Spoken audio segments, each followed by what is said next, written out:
Welcome to Travel Around the Block. Join Joel, Mike, and their guests as they explore how Web3 and AI are reshaping the way we journey, invest, and connect across the globe. Welcome and welcome back to Travel Around the Block, where we explore the latest innovations in travel. Today, we're delighted to welcome Jeff Urban, founder and CEO of Gazzebo. Gazzebo is an AI-powered B2B corporate travel procurement marketplace connecting corporate buyers with verified TMC and supplier partners across 150 plus countries. The procurement process in corporate travel has been fragmented, slow, and manual for far too long. Gazzebo is changing that. Built on modern AI infrastructure, the platform gives corporate buyers intelligent sourcing and RFX capabilities and gives suppliers a direct path to qualified enterprise opportunities all in one place. So let's get started. Welcome to the show, Jeff. Good to see you. Thanks for having us, guys. I know you've been rather busy the last many weeks as inbound demand is coming your way aggressively. So thanks for making the time to join us in our little coffee shop. Jeff, for the folks listening who may not know you as Mike and I do, I wonder if you'd be willing to share just a little bit about your background. Have you been in travel from day one in your career, or was it a circuitous journey through various industries? One of the things that has kind of got me into the whole travel world was the fact that growing up, my father traveled around the world and brought pieces of information and pieces of artifacts back. And as I got older and into college, I wanted to see where those places and artifacts were. So I did just go out there and see the world a little bit and get a taste of what's out there. And then when I got back and got serious into my career, I started just falling into the industry. So I started on the hotel side of the front and started working on property. And then I started working into the bigger chains in their sales organizations. And then from there, it just led me into the natural cycle from kind of the leisure travel space into the corporate travel space. So from there, I just remember I went to my first GBTA convention, and it was just an aha moment of like all the vendors that I see. And then just at one of those networking events, I was presented an offer to join one of the leaders of the corporate travel industry's TMC front. And I was brought in on a business development side of it. And it was one of those things where it's just like, where do I go from here? I'm going to stay in this corporate travel side of it, and I'm going to learn as much as I can and just kind of get integrated within the industry. I love that, Jeff. I have to say, it's pretty rare to talk to anyone who has been within kind of a travel tech startup, but also been inside a mega TMC or any of the large players in the space. Usually people kind of know one world or the other, but to know both, I think is really cool. And I think will probably serve you well with what you're doing with Gazzebo. I wonder if you could tell us about the origin story of Gazzebo. Many people are in this industry have experienced one way or another the RFP process, whether they're writing the proposal or whether they're leading the sales effort or whether they're the buyer crafting that RFP. How did it come to be that Jeff Urban had the key light bulb over the head? And maybe you could just tell us a little bit about that process of aha. Yeah, Joel, it was definitely an aha moment. It was during the pandemic, and I was working for CWT at the time, and it was just one of those things that nobody ever predicted, right? It was just a complete fall from what everybody thought was going to be the next year's being better and the next year being, epically the worst. And the fallout from that was tragic for a lot of people, but it was also tragic for the people that were still in the industry, right? So they were like shuffling jobs, they were working overtime, underpaid, and then over asked for what they had to deliver. Total spend was kind of falling into this bucket. And that was like a team of a lot of people that were there. I can't, put a number on it, but it fell down to 2 people. And I was one of the 2 people that it fell down to. And after being on furlough for 6 months, I came back to just a stack of RFPs. And I had to sort through all the joys. And it was just figuring out which ones had any potential. And then you would get comfortable with some of the Excel spreadsheets that you see from some of the associations to then would you have to go into this procurement tool that wasn't designed for corporate travel? And it was just, which nightmare did you want to take on at that point? And I was so perplexed by the questions that were being asked, but I was also like fundamentally kind of broken by the fact that everything that was written by the people that left it, that were, now not working there, none of it really translated into what was happening today. So it all had to be rewritten. It all had to be redone. And there was only one person to do it, and it was me. And then I really had to fundamentally change, what did I have to bid on? What did I have to no bid on? What did I have to put my efforts towards? And if I'm going to work, all weekend to get this out because it's a great opportunity, or whether it wasn't a great opportunity. But the singularity side of it was that there was no fundamental practice within the industry of how people were sending and asking for information. It was just completely broken. And I was able to see that firsthand by seeing the stack a pile of requests of information, whether it was an RFI, whether it was an RFP, whether it was RFQ, just trying to benchmark you. Like, it was just one of those things where you're just like, I have to really think about this and figure out what am I going to do from a strategic standpoint. And this was like a little bit before the AI age, where if I'm going to rewrite this and actually take my time to rewrite it, is this going to matter? And then you send it off, and a lot of times those things would just go off into never ever land, and you just didn't know. And you might be ghosted, you might just hear back, or you might just find out 6 months later, 12 months later, that the process just died. So it was just like, what's the roadmap for a company on either side to be able to directly distinct each other, what their initiatives are, what's their goals, what's their purposes, and make it worth both time's investment. As I left the organization that I was at and went to other organizations, I realized that it's fundamentally broken on every side of the procurement side of corporate travel. Whether it's just fundamentally just as dysfunctional as it was on the TMC side of it, and then I came to realize that it's because spreadsheets are drawing a lot of this information, manual processes, and there's a regurgitation of information that's going nowhere, and somebody's going to have to invest their time into putting it into one document to one person, when it could be, for the idea of Gazzebo, was to regurgitate this information into a real-time format that there's instantaneous results from the buyer and supplier to make sure that they're even the right fit to even continue the conversation. Jeff, there's a truth that's been around in startup circles kind of forever. The question is often, has the founder lived the problem? Do they have direct experience of the domain and its problem? And I would say your answer paints in vivid detail that you've lived the problem. And with that, Mike, I think I'll pass it over to you. Yeah, so Jeff, I'm curious, in corporate travel, sourcing has always been kind of a relationship-driven approach. Buyers, they know their TMC reps, et cetera, as well. And also for me, I've been in the hospitality space for a while as well. So I used to help the sales and catering department when we were getting RFPs for wedding events and so forth, right? I'm just curious, what made you believe a marketplace model from, the difference between a relationship-driven model versus a marketplace model would actually work? There's kind of that culture with the relationship model. So were you surprised that it worked well, and how did your customers respond to that? I think the industry is evolving, and I think the pandemic was part of that evolve. So there was a lot of tenured relationships that got severed by the brand that they were representing, and a lot of people retired, a lot of people moved to other ships, and that it might be I like this person, but I don't know if I like the product. There was a little disenfranchising of that relationship model that came out of the pandemic. Consolidation really kind of pushed that as well.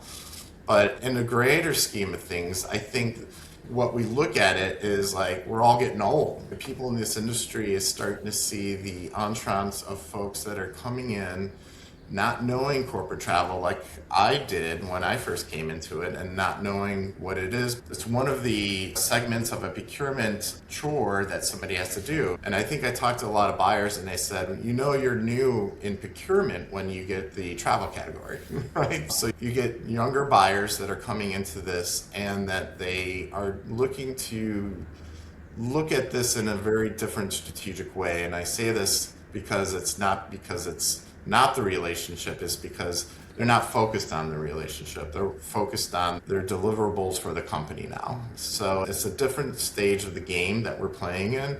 And AI is really transforming it because everybody's now doing a deeper analysis than they ever did because these tools can do it in an instantaneous process. So what we want to be able to do is lessen the struggle from both sides of the equation. So if I'm a supplier, why do I have to fill out 100 spreadsheets to get the information out to the buyer that's looking at it? If I'm a buyer, why do I have to go through those 100 spreadsheets? How can I get this like instantaneous result of what I'm looking for, this matching, so to speak, of system that we're building within Gazzebo to say, these are the people that you should be talking to, because whether it's like your geography, whether it's your industry, whether it's like your technology, these are the things that are easily delineated really quickly for you to make sure that you're getting the information and the conversations with the right people, because time, in this industry is money. And if I'm a procurement person that's managing multiple categories, I don't have time to really do that deep research that the industry used to be used to. I kind of like to look at this almost just by the way that you're describing it, Jeff, from that early stage is almost like a dating app for corporate travel procurement. But I just had a conversation with a mentor from Plug and Play, and he says, like, you're more of a procurement platform, right? The marketplace it's your secondary tool, right?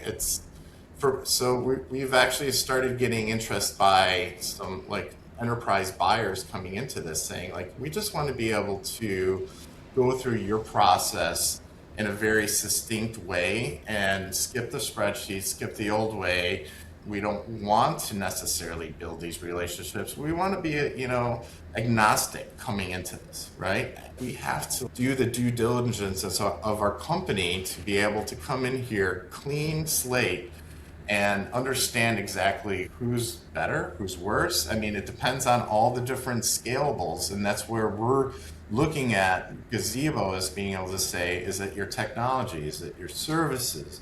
Is it your pricing? Is it the reviews? We're putting a review factor in there. So we're uploading the review factor. It's not coming out right now, but it's going to be something that's in either Q4 or Q1 of next year, where why doesn't a procurement person be able to talk to the procurement person before they make the decision to shortlist them? And the reason why, it's just like, would you date them? Kind of like to your point, like it's just like, is he a good catch? So that's kind of like a little bit of the matching side of it. It's to create less noise for the people that are filling out these documents, or in our situation, just cut out the document altogether. So. Yeah, absolutely. And I'm curious, when you talk about like the procurement capability and the marketplace, when you were building the two-sided marketplace, I was kind of thinking there could be like a chicken and egg problem, right? Like whenever I hear about I'm building a marketplace, so essentially you're building that store. Now, do you stock up the store before you open the store and let the customers in? Or do you start letting customers in with barely few stock? So did you feel that there was a chicken and egg problem when you looked at it from that perspective? And then how did you approach it? As I talk to other founders, the challenge of building a marketplace is, which road do you start down? Do you find the suppliers or you find the buyers? And for this perspective was, the suppliers need to get in there first, right? And there needs to be a bandwidth of suppliers that are hungry for the attention. Right now we're creating free marketing to make sure that they're visible to the audience. And as we start building this, it's starting to gain the attention of the other categories that we're doing, because TMC touches everybody. So I'm starting to talk to online booking tools that support the TMCs, the GDSs, airlines. Now I'm starting to get the tap on the shoulder from the buyers saying like, listen, I'm more interested actually in your procurement platform because like I see what you're doing and you've streamlined this process for TMC sourcing.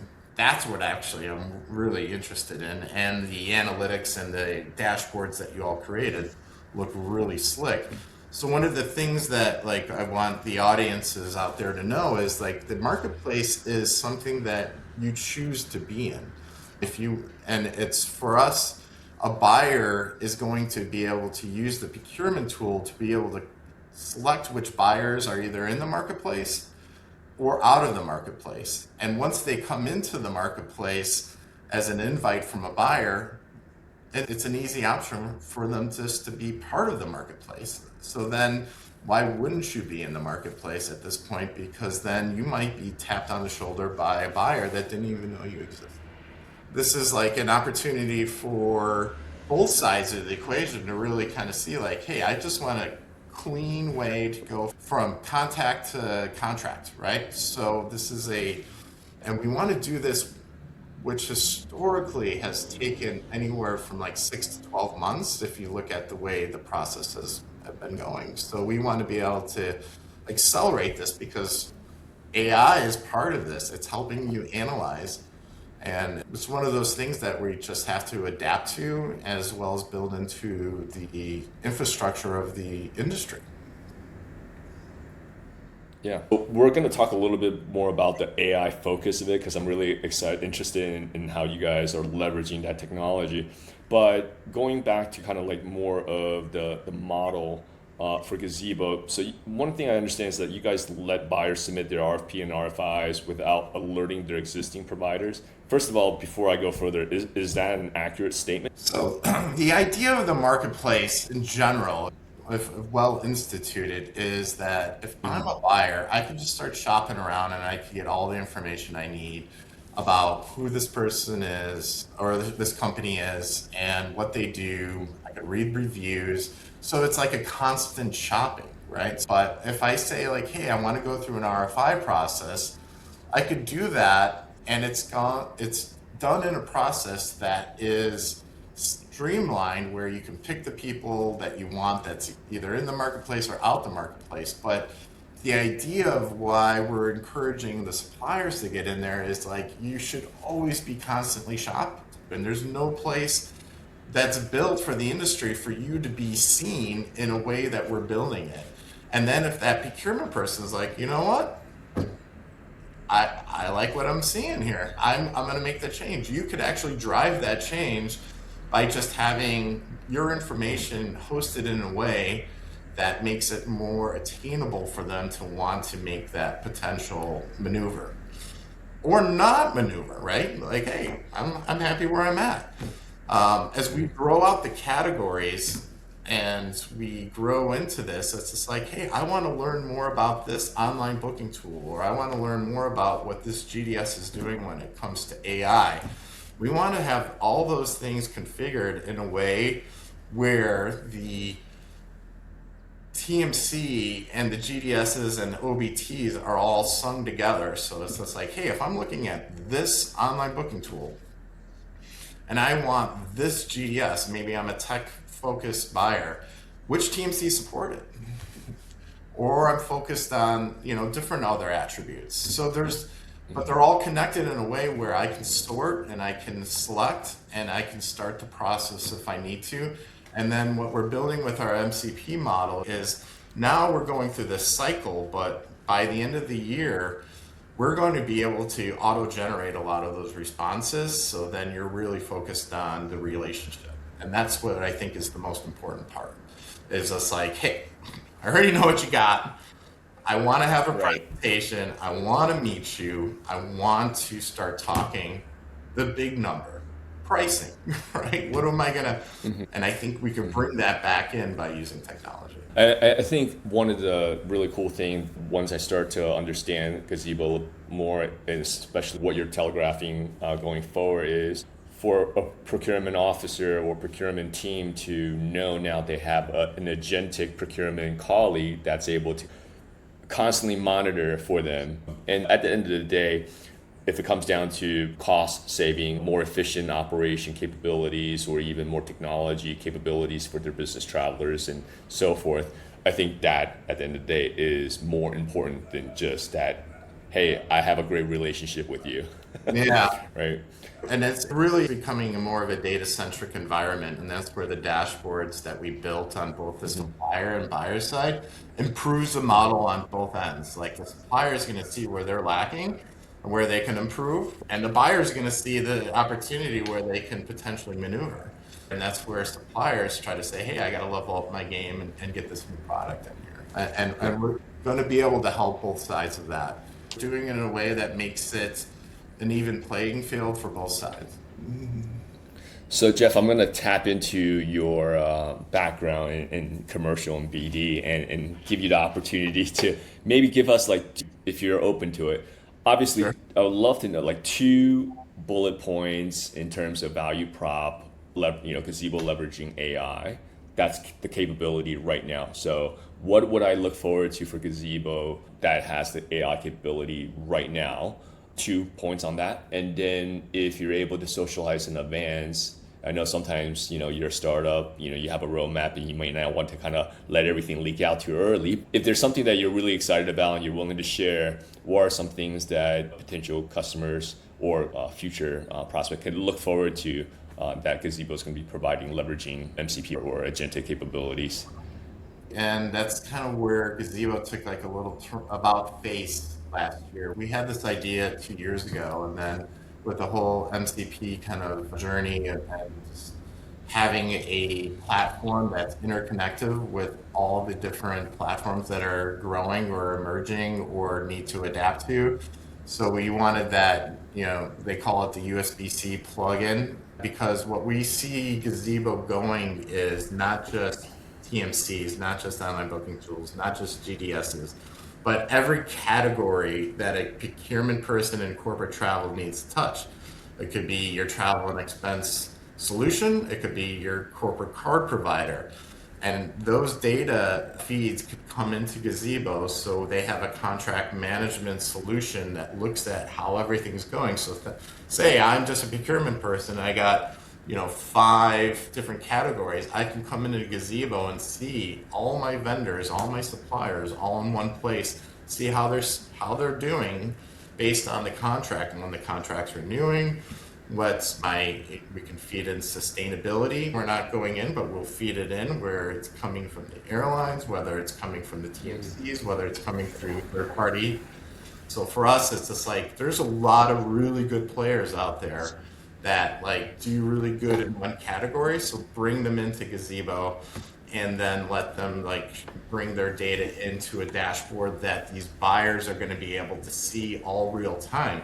And it's not taking away from the dashboards that they do specifically, but these buyers are going to want everything in one place, one way or another. And there's going to have to be a way where all these, we kind of quantified 17 to 18 different categories that we really could branch out in that touch corporate travel that can potentially bring these feeds in. And that's where, at the end of the day, even if they don't want the feeds, they could at least see where they're cycling in with their contract, saying, hey, you're up for renewal. We're giving you an alert. Hey, did you get an alert from, this provider that, they just merged with somebody? Oh, you didn't know that, right? Because you're working on something else and you just got an email from us saying this is what's happening with your providers.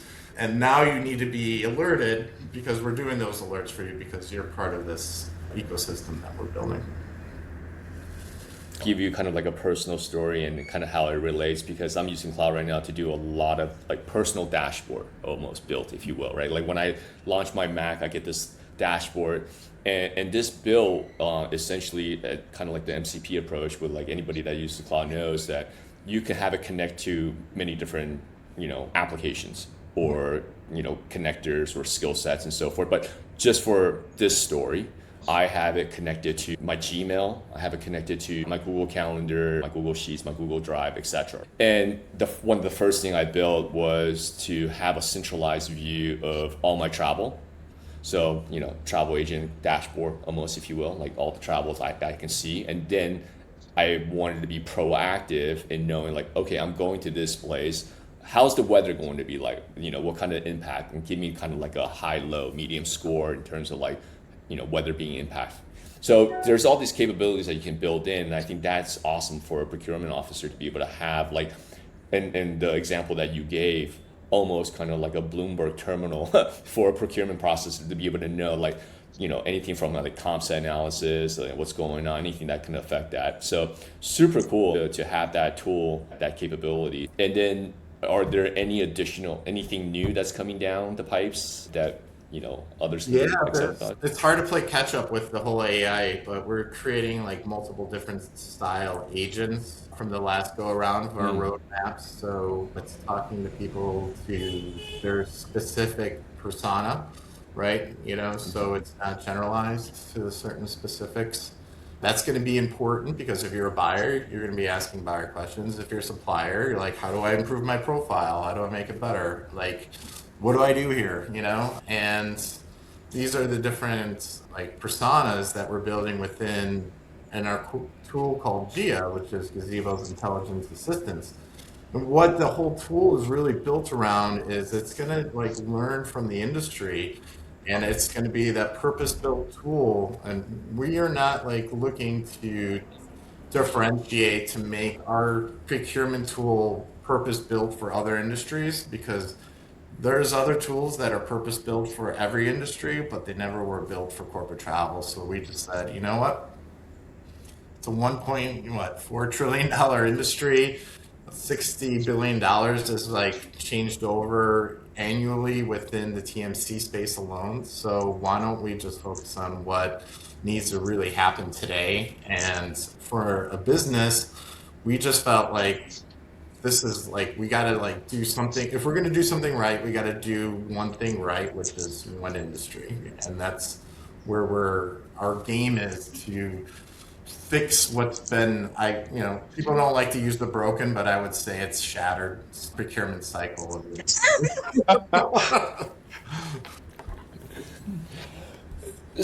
One thing I'd love to get your thought on, Jeff, is the future of travel procurement that's going to be potentially fully automated with AI, right? I mean, obviously we're not there right now, but it's moving fairly fast. It's called ASI-1.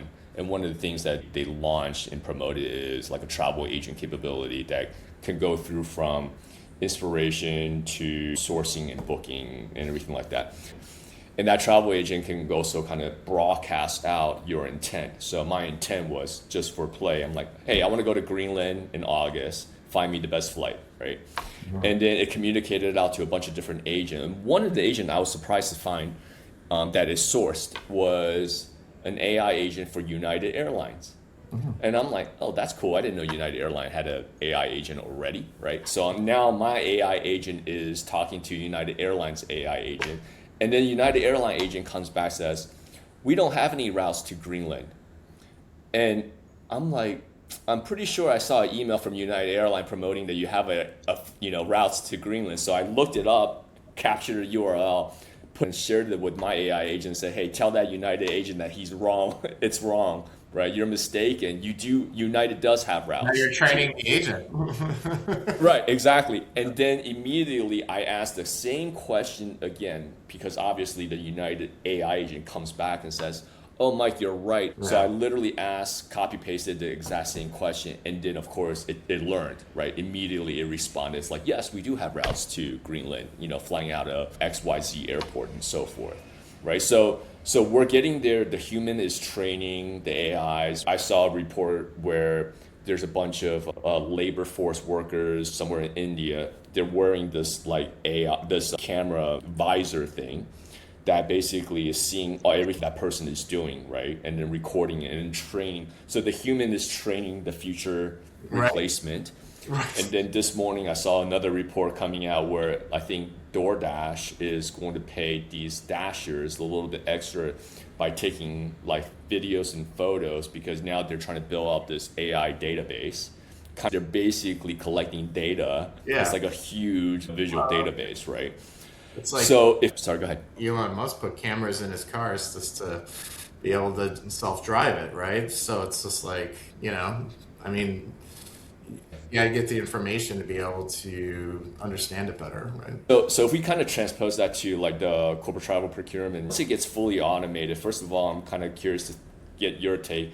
What is the time period that you think, in terms of years, that we're going to get to a point where it breaks, let's say, 50% capability, where more than 50% of the procurement process is being done by AI agents, negotiating everything from like contracts, comparing suppliers and so forth?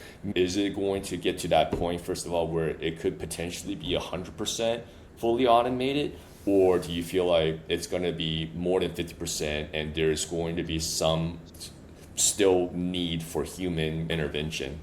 Well, I really hope there's a need for human intervention because otherwise we're all out of business, right? So at that level of the playing field, I think there's going to be some pretty strategic advances. Even what we're doing at Gazzebo and what we're looking to do as far as automation and creating that process, it's more of like, give us your information once and keep it active, and then like, let's repurpose it.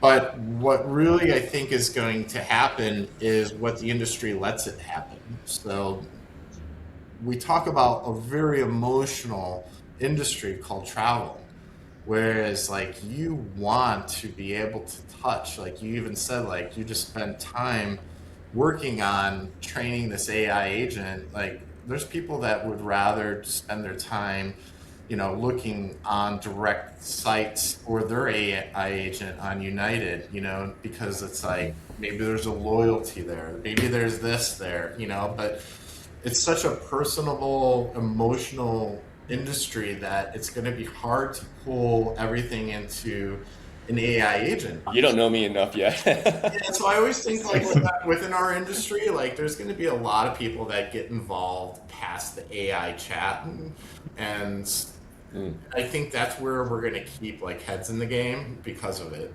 And I say this because I think we all that are going to be listening to this realize that they all have personal preferences. They all want to know what they're doing, and it's like, to leave your house, whether it's for work or leisure, like you kind of want to have a hand in it and the discovery side of it, as well as the end result of it, and you just don't want some.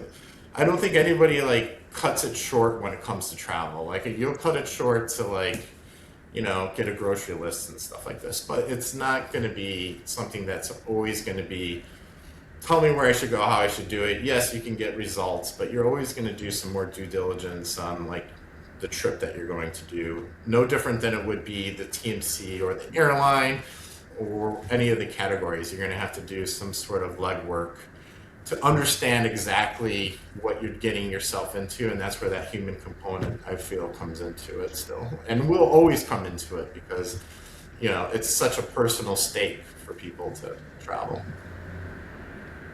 Yeah, when I'm building my personal travel, I'm using AI for a lot of things, but when it recommends some activities or a place to go eat, I don't just say, okay, I'm going to go do that and I'm going to go eat there, right? I want to dig into it a little bit more. I want to look into maybe like the menu and some photos and some reviews and so forth, right? And that's like really the purpose of Gazzebo is to make those recommendations, right, on the high level, but it doesn't make you not be able to choose, and ask more questions and find more answers, right? So that's where I think, if we do this right with Gazzebo, it's going to be so multi-layered across all the different categories that it's going to be able to bring in. Gazzebo, we make procurement fun. I hope. All right. So Jeff, shifting gears a little bit, fascinating dive into what you're doing. So I'll just move us along to, you've shared very freely that you're not a technical person per se, come from more of a business development and sales background. And I was curious if you could just share there are probably many people listening to this who aren't technical but have thought about the possibility of founding something. And I wonder, can you share a bit how that's been for you as a non-technical founder and how the times have either helped that or hindered that, and maybe the pros and cons that you've experienced of being relatively non-technical and being a founder? I would say don't be a founder unless you really want to have some serious stress in your life. It's not a road for everybody, but it was a road for me. What I saw from just signal to noise ratio of what AI was doing within corporate travel was it was creating more problems than it was solving in a lot of respects when it came to the procurement side of it. Because I was one of the first folks to start using, I feel, AI to start generating proposals and stuff. And then what I started to see is everybody's proposals started to look at the same way. So where do you go with that? And like, why would you be a founder was just like, this is just creating more problems. And if somebody doesn't solve it, then it's just going to create more noise. And I just felt like, yeah, sure, I could sign up with a company. I could do some AI generated or get a SDR kind of bot sending out stuff. And it's just like nobody that, back to Mike's thing is like, where did the relationship game go to? It's just like, now I'm just filling in noise. So I looked at all the big kind of reasons why I felt that there was a need for change. And for me, the technology was just so ripe for the taking. But 2 years ago when we started this, it wasn't where it's anywhere near it is today. So this is where we had a pivot and shift of saying, we got to change our game here. That started a year into the journey. And even though that year in the journey, we got some really good ideas on the ground and the platform starting to be built, we just had to scrap it and start over. But it's not something that you just throw into AI Claude and it turns out and then you have a business. It's like there's a lot more to it. And the more I get into this, it comes back into that relationship game, Mike. It comes back into it's not who but who trusts in what you're doing. It's not being, for us, coming to this table first in what we're doing is an advantage to us, but it's also coming to realize that really anybody can do it, right? So it's really a personal stake of commitment towards changing something for the better. I want to be able to say the salesperson at this TMC can go see his son's soccer game on the weekend and not copy and paste in the spreadsheets. Because I was that person at one point, right?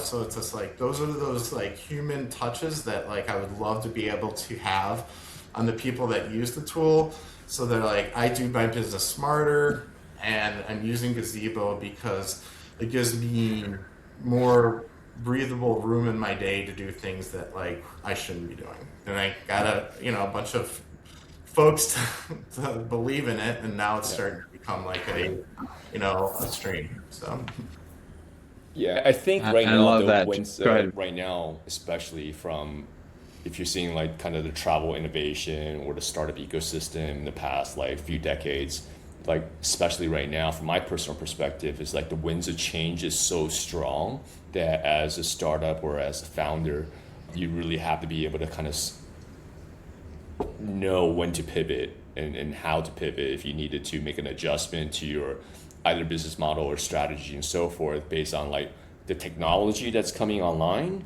the capability that's providing you, also with where the industry is going, not just from the demographics and the different generation, how they're sourcing things and so forth. So I think that's really a good point that you made there, Jeff. And then the second thing that I kind of want to call on is, because first of all, I noticed the background in your office. Yeah. I want to ask, are those Chinese paintings or where? Yeah, where is so that those from? are scrolls from the Forbidden Palace. Right. I Okay. had this journey when I was 29. I said everything that I've done and made in my 20s, I would spend in my 20s. I made money, and I was just I was starting to realize, the question that we all, ponder is you only live once. So I went and backpacked through China for 3 months. And then my first week in China, I went to the Forbidden City. and there was an art show or an art gallery, and there was these beautiful scrolls, and they were the nicest ones in the whole place. And if you ever been to China, it started at like $10,000, and I think I got it for 500. But Right. but the funny part is it's like all the other ones were prints, and this one was definitely painted. And the lady, when I was walking out of it, she said, "Hey, I just want to let you know, you got like a really good deal. This is like one of our masters at this art school." And when I look at it, you can see the brushes strokes still in it because it's like it was the hand painted. So the fun part of the story Love that. is that I carried it around for 3 months in a backpack, and it filled up half the thing. So I'd always have to like let go of underwear or socks or things just to make room for it to come back. Love it. Of my 20s to my 30s, I guess is like my transition. And when you, and the reason why I called that out, Jeff, and I'm curious if this is a phrase or a concept that you learned when you were in China, but there's a phrase called Guanxi. Have you ever heard of that? I've heard of it. You're gonna have to remind me though. Yeah. Guanxi is a very important component in doing business in China, right? Specifically, directly translated, Guanxi means relationship, right? So if I want to do business with you, Jeff, and I have Guanxi with you, I have a relationship with you, like I trust you, we have a relationship, we're going to be able to do business a lot faster versus Joel is trying to do business with me as a stranger. I don't have Guanxi, I don't have relationship with him. So it's going to be a little bit more, he's going to have to, buy me cigarettes and whiskey, if you will. Right. Before we can move on. He's going to have to date me a little bit before we can move on to actually talking about business, right?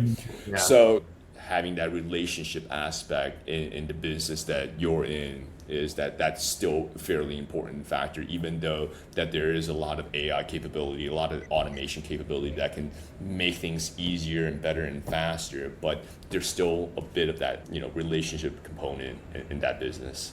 Yeah, well, think about it like in my CWT, when I had 100 RFPs, if I could have had a button to hit send, I could have started building relationships instead of copying it. Relationships, strengthen existing relationship more with the tools that you have, right? Yeah. I think we've actually stumbled into maybe inadvertently resolving a false dichotomy that's probably at large in the world, which is sort of a debate about, is it tech enabled or is it human powered? And probably there's a lot of side taking, and probably there's some kind of, you used the phrase sewn together earlier in the chat, Jeff, and I think there's something about weaving these threads together in a way that's sort of just now possible, never has been quite possible like this before. And I almost picture two extremes. We've got people wandering the aisles at GBTA and shaking hands, and that has its place, to Mike's point. But then you're also offering like a very different model that's much more tech enabled, much more data driven. And maybe the marriage of those two visions is kind of what I would dare to imagine as kind of the future of our industry, as opposed to one or the other. Having said that, a long preamble into a question, which is, what are you seeing, Jeff, in terms of initial traction? So here in this very emotional, relationship-driven industry, you're coming along with a new mousetrap that's more, shall we say, data-driven and tech-enabled. What is the initial response you're seeing? Are people throwing tomatoes at you? Everybody that I've talked to, whether it's buyer or supplier, is they agree that there's a fundamental problem that we're solving, and it really depends on the level of where they're at in the industry. So from the megas to smaller TMCs, you can see on our platform of them growing quicker than the megas, but I'm having conversations with everybody because they see this as like an impenetrable force, I guess is what you say, because it's the industry kind of evolving, and you got to go with the, moss doesn't grow fast on a Rolling Stone kind of attitude, because there is a FOMO effect that's happening, and that's across the fact that AI is really running that. But we want to look at ourselves as like a lot of different things that the industries need.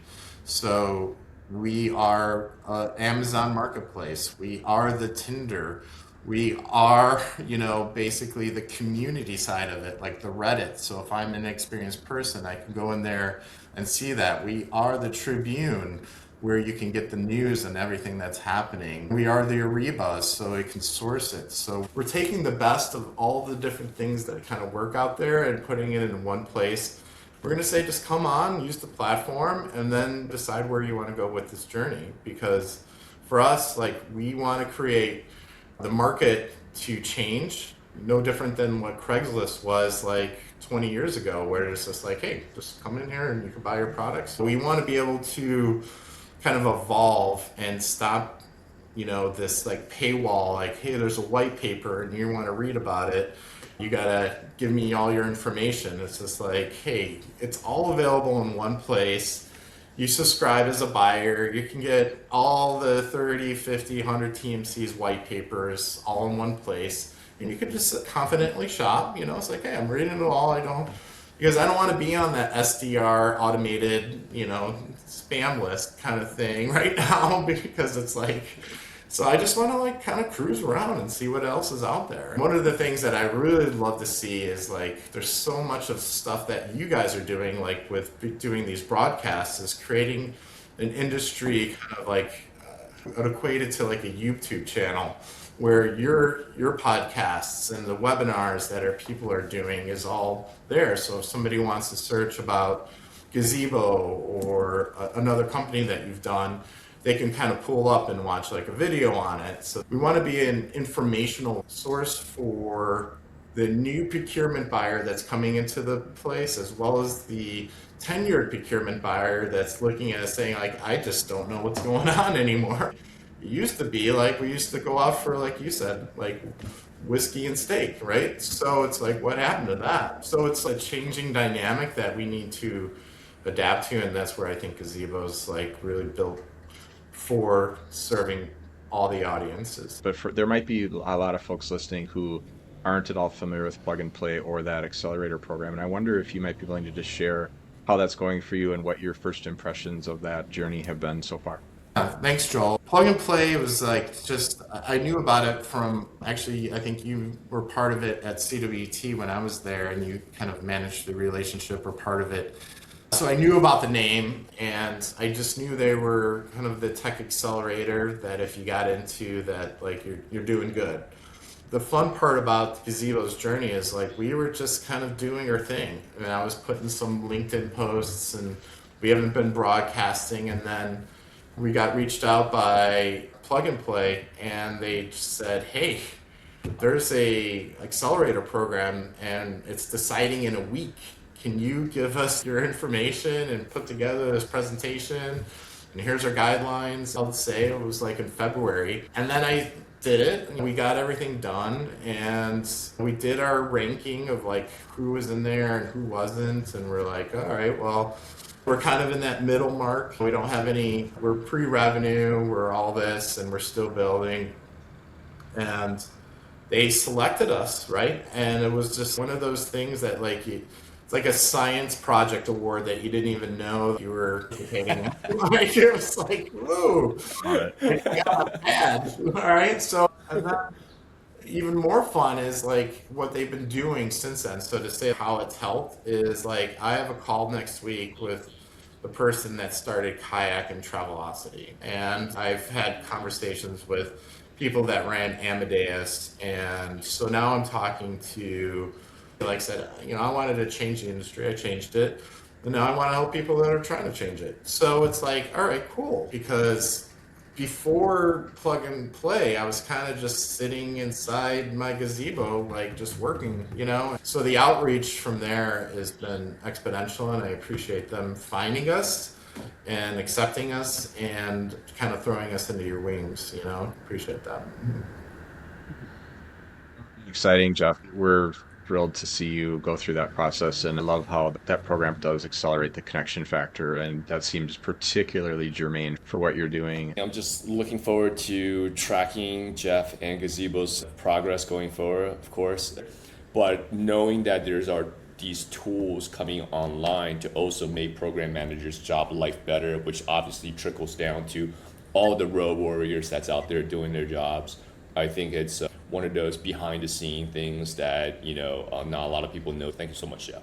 Yeah, guys, I hope people get to know a little bit about me and why, I chose this path, but more importantly, why Gazzebo is something that could really help the industry. That's really kind of the autonomy behind it, because you don't throw your retirement into something when you're just like, I want to fix it.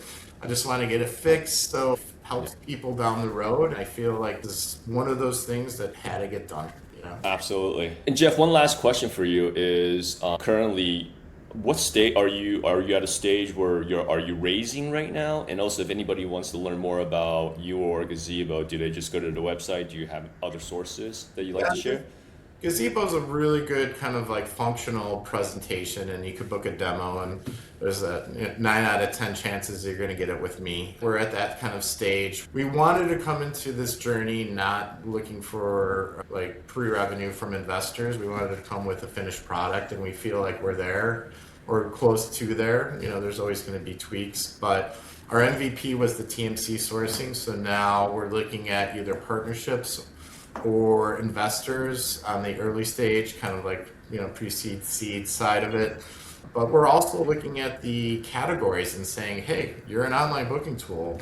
You're going to benefit from a TMC that gets the business. Even if you have 30 TMCs on there and they book your booking tool, that revenue comes to you. If you're a GDS and like you got 50 TMCs or 165 TMCs, even if the one wins, you're still winning, from the partnership side of it, because investors, even when they invest, it's like, where are you going to get the money? It's going to be from those guys, right? Because the buyers eventually will be welcome to the platform, but we're building kind of tiers of different premium models where they can get more access to more dashboards, more, if you want an API access to all these things, that needs to be either substituted by the vendor or by the buyer. We still have to bring in revenue, so we're kind of leaning heavier on the supplier side of it. But long story short, we're open to kind of like talking to investors, and Plug and Play has been really good at introducing us to people that are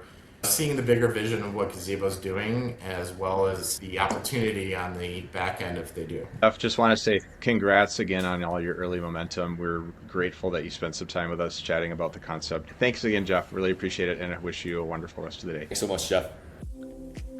Thanks for joining Joel and Mike for another episode of Travel Around the Block. If you have any questions or topics you would like to see discussed on the show, or if you'd like to be considered as a potential guest or sponsor, please reach out to us at hello@travelaroundtheblock.com. And of course, please don't forget to like and subscribe. Wishing you a wonderful day wherever you are around the block.